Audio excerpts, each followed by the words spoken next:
හොඳයි අපි හැමදෙනාම අපේ YouTube channel එකට සාදරයෙන් පිළිගන්නවා. ඉතින් අද කතා කරන්න හදන මාතෘකාව ඇවිල්ලා අපි immigration සම්බන්ධයෙන් කතා කරන්නේ ගොඩක් informations. ඉතින් අද subject එක ගැන කියනවා නම් ගොඩක් කට්ටියගේ අවධානයට යොමු වෙච්ච නමුත් මම හිතනවා ගොඩක් කට්ටිය මේ ගැන හරි information දන්නේ නැහැ. ඉතින් මට හිතුණා අපි හරි information ටිකක් දෙනවා නම් අපේ audience එකට ඒක ඒගොල්ලන්ට වැදගත් වෙයි කියලා. ඉතින් වැඩි දෙයක් මුලින්ම කියන්න කලින් මම කියන්නම් අද කතා කරන්න හදන මාතෘකාව තමයි කොහොමද අපි කැනඩාව වගේ රටක refugee එකක් claim කරන්නේ. කාටද මේ refugee එකක් claim කරන්න පුළුවන්? asylum seeker කෙනෙක් කියන්නේ කවුද කියන කාරණා ගැන තමයි කතා කරන්න යන්නේ. හැබැයි මම in depth කතා කරන්න යන්නේ නැහැ. අපි පොඩ්ඩක් උඩින් අවටින් මතු පිටින් අතපත ගාලා බලන්න තමයි හදන්නේ මේක. ඉතින් මුලින්ම කියන්න ඕනේ අපි මේක සම්බන්ධයෙන් කතා කරන්න ප්‍රථමයෙන් මේ දෙන informations legal information එකක් මිස legal advice එකක් නෙමෙයි. මොකද refugee claim එකක් ඒ වගේම asylum එකක් claim කරන ඒ process එක ටිකක් complicated ඒ වගේම ලොකු ප්‍රස්තුතයක් තියෙන ලොකු වටපිටාවක් තියෙන ලොකු case study එකක් ඒක සරලව කියන්න හරිම අමාරුයි. ඉතින් ගොඩක් informations මේ වටපිටාවේ තියෙනවා. ඉතින් අපි ඒක හන්දයි කියන්නේ මේක legal information එකක් මිසක් legal advice එකක් නෙමෙයි. ඉතින් legal advice එකක් අවශ්‍ය නම් ඔයාලට පුළුවන් Canadian immigration consultant කෙනෙක් ඒ වගේම Canadian immigration lawyer කෙනෙක් මේ සම්බන්ධයෙන් information එකක් ගන්න contact කරගන්න. ඉතින් හරි එහෙනම් පළවෙනිම ප්‍රශ්නේ තමයි මොකද්ද මේ refugee claim එකක් කියලා කියන්නේ? ඒ වගේම හැම කෙනාටම refugee claim එකක් apply කරන්න පුළුවන්ද? ඒකට උත්තරේ තමයි හැමෝටම refugee එකක් apply කරන්න refugee protection එකක් හැමෝටම හම්බ වෙන්නේ නැහැ. ඒක තමයි සරලම උත්තරේ. ඉතින් කාටද ඒකට පුළුවන්? ඉතින් ඒ ගැන කතා කරන්න කලින් මම කැමතියි ඔයගලන්ට මේකේ වටපිටාව ගැන කියන්න. තවත් එක කාරණයක් තමයි ඔයගොල්ලෝ දැනගන්න ඕන කැනඩාවේ ස්ටැටිස්ටික්ස් වලින් ගත්ත 2020 annual report එකකින් ගත්ත information එකක් මේක. දැන් කැනඩාවට එන මාර්ග කිහිපයක්ම තියෙනවා. එකක් ඇවිල්ලා economic විදියට එන විදිය. අනිත් එක ඇවිල්ලා family class එකකින් family migration. අනිත් එක තමයි refugee and humanitarian compassionate background වලින් දෙන පාත් එක. ඉතින් මේක ගත්තාම 50% මම මේ හරියටම නෙමෙයි කියන්නේ approximately 50% විතර ඒගොල්ලෝ දීලා තිනවා economic class එකේ migration වලට අවස්ථාව. කියන අවුරුද්දක් ගත්තාම 50% එන්නේ economic migration.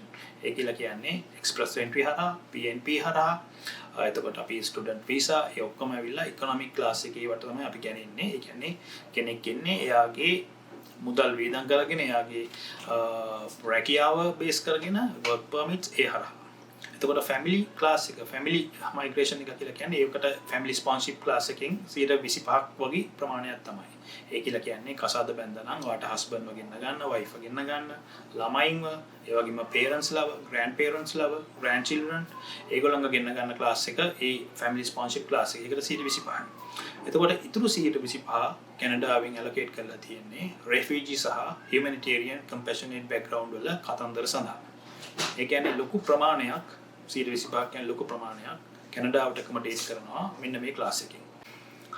මුලින්ම ඔයගොල්ලෝ අහලා ඇති සමහර විට ලංකාවේ තියෙනවානේ UN එක කියලා එකක්. ඉතින් United National High Commission for Refugees UNHCR එක. ඉතින් මේක තමයි refugeesලා සම්බන්ධයෙන් තියෙන ප්‍රධානතම ආයතනය. 1951 කන්වෙන්ෂන් එකකින් තමයි මේක ආරම්භ වුණේ. මොකද ඒකට ප්‍රධානම හේතුව තමයි ඔයගොල්ලෝ අහලා ඇති දෙවන ලෝක යුද්ධයේදී රටවල් ගණනාවකට දේපල හා මිනිස්සුන්ට ගොඩක්ම හනි පැමිණුණා. ඉතින් මේකෙදි ගොඩක්ම සිවිලියන්ස්ලාට මිනිස්සු ජීවත් වෙන මිනිස්සුන්ට ඒගොල්ලන්ගේ රටවල් ඒ වගේම ජීවිත දේපල හැම දෙයක්ම වගේ නැති වුණා. ඉතින් මේකේ ප්‍රතිඵලයක් වශයෙන් තමයි UNHCR එක පිහිටවලා ඒකට දැන් කැනඩාවත් 1971 දී කන්වෙන්ෂන් එකකින් ඒගොල්ලොත් මේකෙත් කැනඩාවත් එස්ටැබ්ලිෂ් කරා. ඒගොල්ලෝ ප්‍රධානම රටක් විදියට refugeesලාට සලකන රටක් විදියට. ඉතින් ඒකේ ප්‍රතිඵලයක් වශයෙන් තමයි ගොඩක් refugeesලා කැනඩාවට එන්නේ. උදාහරණයකට මෑතකදී වෙච්ච සිරියන් යුද්ධයේදී අවතැන් වූ පිරිස්, ඒ වගේම යුක්‍රේන් සහ රෂ්‍යා යුද්ධයේදී යුක්‍රේනයට දුන්න අවස්ථාවක් කැනඩාවට ඇවිල්ලා ඒගොල්ලන්ගේ asylum ෆයිල් කරලා ස්ථිර පදිංචිය ඇප්ලයි කරන්න. ඉතින් ඒවා තමයි ඒවට තියෙන ළඟම තියෙන උදාහරණ. ඒ වගේම ඔයගොල්ලෝ අහලා ඇති ලංකාවේ තිබ්බ සිවිල් යුද්ධයේත් අපේ ද්‍රවිඩ කට්ටිය උතුරේ ජීවත් වුණ මිනිස්සු ඒ වගේ කළු ජූලියේදීත් ගොඩක් කට්ටියට ඒ වගේ ප්‍රශ්න ඇති වෙලා ඉතින් ගොඩක් අය මේ වගේ රටවල් වල ඇවිල්ලා පදිංචි වුණා. කැනඩාව විතරක් නෙමෙයි ඕස්ට්‍රේලියාව, UK ඒ වගේම යුරෝප් රටවල් වල පදිංචි වුණා. ඉතින් ඒ පදිංචි කරවන්න හැමෝටම පදිංචි වෙන්න බෑ. මොකක් හරි ඒගොල්ලන්ට කතන්දරයක් තියෙන්න ඕනේ. මොකක් හරි ඒ වටපිටාව ගැන තියෙන කතන්දරයක් තියෙන්න ඕනේ. මොකක් හරි රීසන් එකක් ඒ රටේ ජීවත් වෙන්න බැහැ කියලා ඔප්පු කරන්න. ඉතින් ඒ පුද්ගලයන්ට ඒ බෑග්ග්‍රවුන්ඩ්ස් තියෙන අයට තමයි මේ අවස්ථාව ලැබුණේ. ඉතින් ආයත්මත් මාතෘකාවට එනවා නම් UNHCR එක තමයි ප්‍රධානම ආයතනය. ඉතින් ඒකල්ලෝ තමයි ඒකේ කන්ස්ටිටියුෂන් එකක් ගෙනල්ලා ඒක ලෝකෙටම human right violations තියෙන ඒ කියන්නේ මානව සංහතියට වෙන සංහාර ජෙනොසයිඩ්ස් ඒ වගේම ඒගොල්ලන්ට වෙන අකයුතුකම් මානවවාදීන් විදියට මිනිස්සුන්ට සලකන්නේ නැති අවස්ථාවලදී ඒගොල්ලෝ ඉදිරියට ඇවිල්ලා මූලිකත්වය අරගෙන ඒ අවශ්‍ය කරන මිනිස්සුන්ට ඒ සුබ සිද්ධිය සඳහා ඒගොල්ලන්ගේ ජීවිතය ආරක්ෂා කර ගැනීම සඳහා ඒ අවස්ථාව ලබා දුන්නා. ඒ හොඳ පරිසරවල වල ජීවත් වෙන්න. ඉතින් ඕක තමයි කතන්දරේ. එතකොට refugee claim එකක් මම කලින්ම කිව්වා හැමෝටම apply කරන්න බෑ. right?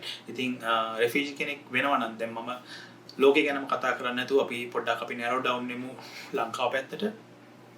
ලංකාවේ ඉන්න කාටද පුළුවන්? ඇත්තටම refugee එකක් refugee claimant කෙනෙක්ගේ බලන ප්‍රධාන කාරණා පහක් තියෙනවා. එයාට protection එකක් රටකින් දෙන්න කලින්. විශේෂයෙන්ම කැනඩාවේ මම ජීවත් වෙන නිසා මම ඉගෙන කතා කරනවා වැඩිපුර. ඉතින් protection එකක් අවශ්‍ය කවුද කියලා ඒගොල්ලෝ කාරණා කිහිපයක් මතු කරලා තියෙනවා. ඉතින් ඒ කාරණා පහක් තියෙනවා ප්‍රධාන කාරණා පහක්. එකක් ඇවිල්ලා කෙනෙක්ට ආගමික වශයෙන් එයාට තාඩන පීඩන හම්බ වෙනවා නම් ඒ පුද්ගලයාට පුළුවන්. ඒ වගේම දෙවෙනි කාරණේ තමයි nationality එක. දැන් අපි ශ්‍රී ලංකන්ස්ලා ලංකාව විදියට nationality එකකින් අපිට වෙන්න පුළුවන් අවදානම් තත්ත්ව තමන්ගේ ජීවිතේට. ඒ වගේම අපි ඕනම කෙනෙක්ට අපිට කැමති දේශපාලනයක් කරන්න පුළුවන්. ඒක අපේ අයිතියක්. ඉතින් අපි හිතනවා නම් ඒ රටේ තමාගේ තියෙන ඒ දේශපාලන මතය වෙනුවෙන් තමන්ගේ ජීවිතයට ආරක්ෂාවක් නැත්නම් අන්නේ පුද්ගලයාට පුළුවන් දේශපාලන රැකවරණයක් වෙන රටක ලබා ගන්න. දැන් උදාහරණයක් කියනවා නම් ගෝඨාභය රාජපක්ෂ මහත්තයාටත් ඒ වගේ සිටුේෂන් එකක් තමයි තියෙන්නේ. නමුත් ඒක එතනින් ගියාට පස්සේ දෙවනුවට බලපාන දේවල් තියෙනවා. ඒ පුද්ගලයා කවුද? ඒ පුද්ගලයාගෙන් සමාජයට වෙච්ච දේවල්. දැන් උදාහරණයක් කියනවා නම් යුද අපරාධයක් නොවෙන්න ඕනේ. ඒක එහෙම නොවුනා කියලා අපි දන්නවා. නමුත් ඉතින් ඒක කොයි විදියට ලෝකෙ පිළිගන්නවද කියන කාරණේ තමයි තියෙන්නේ. ඒ වගේම දැන් මුළු ලෝකෙම දන්නවා ලංකාවේ ඉකොනොමික් ක්‍රයිසිස් එකට ප්‍රධාන වග උත්කරකාරයා ඒ කවුද කියන එක ගැන. ඉතින් ඒ අනුව ඒ තීරණය අපිට හිතන්න අමාරුයි කොහොම කොයි විදියට ඒ රටවල් බාර ගනීද කියන එක ගැන. ඉතින් අපි ගැන කතා නොකරමු. ඒක ඒගොල්ලන්ට ඒ විදියට විසඳ ගන්න දීලා. ඉතින් සාමාන්‍යයෙන් අර කියපු කාරණා තුනට අමතරව තව කාරණයක් තමයි තමන්ගේ ජාතිය. සිංහල, මුස්ලිම්, බර්ගර් ඔන්න ඔය කියන ජාතිය. ජාතිය පිළිබඳව ඇතිවෙන්නා වූ ප්‍රශ්නවලදී ආරවුල්වලදී කෙනෙක්ට පුළුවන් සයිලම් එකක් එහෙම නැත්නම් වෙන රටක ආරක්ෂාව පතාගෙන යන්න. ඒක හතරවෙනි කාරණය. එතකොට පස්වෙනි කාරණය කියලා කියන්නේ social groups. අපි දන්නවා එක එක groups ඉන්නවා ලංකාවේ. එක එක හදාගත්ත උදාහරණයකට අපි කියමුකෝ ලංකාවේ තියෙන පොදු බල සේනාව. එහෙම නැත්නම් සිංහලේ කියන එක රාවණ සංවිධාන. ඔන්න ඔය එක වගේ ඒ වගේම තව groups අපි හිතන්න පුළුවන් අපිට ලෙස්බියන්ස්ලා එහෙම නැත්නම් අපිට සමලිංගික ඒ වගේ හැදිච්ච community අන්න ඒ පුද්ගලයන්ට සමාජයෙන් විසින් ඇති කරන්නා වූ පීඩන සහ තෙරපීම් ඒ ඔස්සේ ගොඩනැගුණු ප්‍රශ්න. right? ඒ වගේ මේ හැම දෙයකටම රටෙන් යන්න නම් prosecution එකක් වෙන්න නම් අනිවාර්යයෙන්ම මේ කාරණා පහ යටතේ මේ grounds පහ යටතේ ඒගොල්ලන්ට කිසියම් හෝ බලපෑමක් සිදු වෙලා තියෙන්න ඕනේ. ඉතින් අපි මුලින්ම කරන්න ඕනේ ඒ වගේ ප්‍රශ්නයක් තියෙනවා නම් රටෙන් මුලින්ම සාමාන්‍යයෙන් කෙනෙක් කරන්නේ ඉතා ඉක්මනින් රටෙන් පිටත් වෙන එක. මොකද අපි කන්දක් උඩට ගිහිල්ලා කවුරු කෙනෙක් වෙඩි තියන්නේ නැ අවස්ථාවේදී අපි කොවිඩ්ලා කන්න ඕනේ. එහෙම නැත්නම් කන්දෙන් පයින්න ඕනේ. ඔය දෙකින් එකක් අනිවාර්යෙන්ම ජීවිතේට වෙනවා. අන්න ඔය සිටුේෂන් එක වගේ කාරණයක් තමයි අපි ඇත්තටම කතා කරන්නේ. ඉතින් ඒ වගේ ජීවත් වෙන්න බැරි පසුබිමක් තියෙන ඕනම කෙනෙක් කරන්නේ ඉතා ඉක්මනින් තමන්ගේ මව්බිමෙන් බැහැර යන එක තමයි. ඉතින් ලංකාව වගේ රටක් ගැන කතා කරනකොට අපි දූපතක් අපිට වෙන රටක් ළඟම නැහැ. ඉතින් අපිට පුළුවන් වෙන ඕන රටකට යන්න. ඉතින් ඒකට එක මාර්ග තියෙනවා. ඉතින් එක මාර්ගයක් තමයි අපිට යාලා ඉන්න එකක් කරා එහෙම නැත්නම් අපිට සීපෝට් එකක් කරා අපිට වෙන රටකට යන්න පුළුවන්. ඉතින් ඔය කාරණා වලින් ඒ වගේම අපි හිතමු ඇමරිකා මහද්වීපයේ වගේ ගත්තොත් මෙක්සිකෝ හරහා ඇමරිකාවට ඇවිල්ලා ඇමරිකාවෙන් කැනඩාවට මිනිස්සු පයින් යනවා තමන්ගේ ජීවිතය ආරක්ෂා කරගන්න. ඉතින් මේ වගේ කාරණා වලින් තමයි සාමාන්‍ය කෙනෙක්ට වෙන රටකට එන්න පුළුවන්. ඉතින් ආවෙන් පස්සේ මම කතා කරන්න යන්නේ නැහැ. මොකද මට ඒ ගැන වට වැඩිපුර ඉන්ෆර්මේෂන් දෙන්න අයිතියක් නැහැ.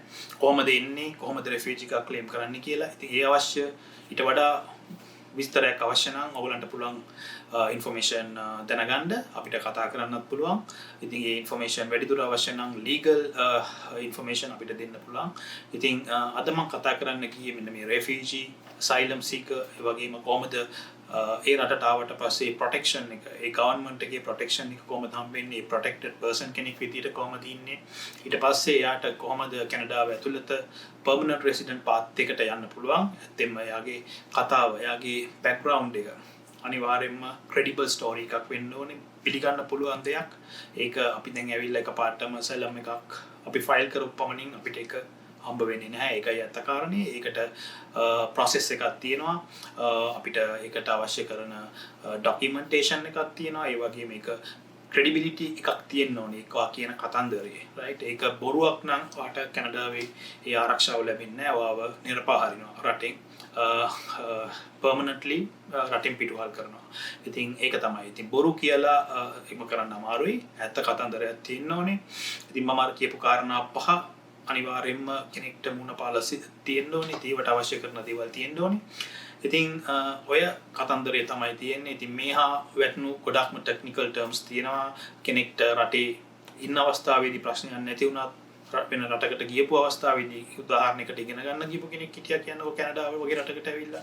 නමුත් එයාට ඒ අවස්ථාවේදී රටේ ප්‍රශ්නයක් නොතිබුණත් එයා ඇවිල්ලා මෙහි මාස 6ක් 7ක් යනකොට එයාගේ රටේ වකරි ප්‍රශ්නයක් උද්ගත වුණොත් ඒ මොනසයාගේ ජීවිතේට ප්‍රශ්නයක් තියෙනවා නම් ආයි ලංකාවට යන්න අවශ්‍යතාවයක් නැහැ. ඒකට අපි කියනවා refugee surplus එකක් කියලා. ඉතින් ඒ අවස්ථාවේදී යට පුළුවන් asylum එකක් refugee claim එකක් දාලා යාට ඉල්ලන්න පුළුවන් මට මගේ ආරක්ෂාව ගැන ප්‍රශ්නයක් තියෙනවා මට ලංකාවට යන්න විදියක් නැහැ කියලා. ඉතින් මේ වගේ ගොඩක් ක්‍රම සහ විධි තියෙනවා refugee කෙනෙක්ට බලපාන කාරණා.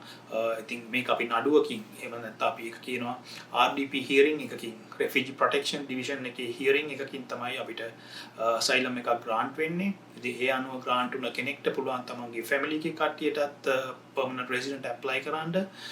ඉතින් මේකට එන ක්‍රමය process එක ගැන අපි මොනවද කතා කරන්න යන්නේ නැහැ මේ අවස්ථාවේදී. මොකද ඒක හරියටම 100% genuine වෙන්න ඕනේ. ඉතින් මම ඒ සම්බන්ධයෙන් ඔයාලට වැඩි විස්තර කියන්න යන්නේ නැහැ. ඉතින් ඒ වගේ ඇත්තම අවශ්‍යතාවයක් තියෙන කවුරු කෙනෙක් ඉන්නවා නම් genuinely අපිට පුළුවන් ඒකට අවශ්‍ය කරන උදව් උපකාර කරන්න.